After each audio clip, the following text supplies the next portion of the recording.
તો હે guys welcome to my new blog. તો બધાને જય શ્રી રામ અને જય માતાજી. તો તમને હું કેટલા બધા દિવસથી હું કહેતો હતો કે આપણે અયોધ્યાધામમાં જાસી. તો ફાઇનલી મિત્રો આપણે અયોધ્યાધામમાં પહોંચી ગયા છીએ. તો આવું છે કાંઈક લુક.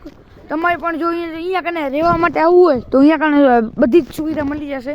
અહીંયા કને પ્લોટ પણ બનવાના જ છે.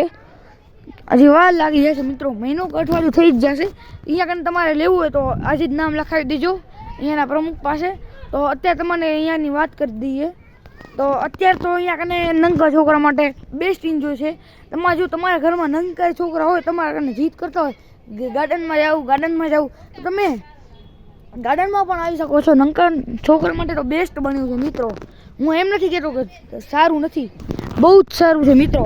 અને તમારે પણ એમ હોય કે મારે જીમ જવું છે તો તમે પણ અહીંયા કને જીમનો મુલાકાત ચોક્કસ લેજો. અહીંયા કને આજે ઘર દેખાય છે ને, જીમ, લાઇબ્રેરી અને ટેબલ ટેનિસ જેવું બધું રમવા મળી જશે.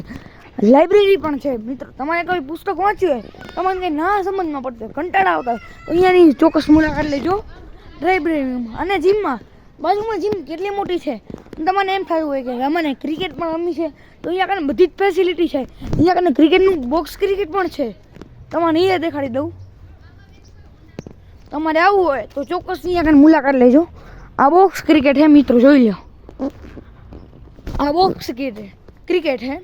અને તમારે ફૂટબોલ કે બેડમિન્ટન રમવું હોય તો પણ અહીંયાની સુવિધા બધી જ અવેલેબલ છે. આમ જોઈ લો, આ ફૂટબોલ અને શું કહેવાય બેડમિન્ટન. સોરી મિત્રો, મારે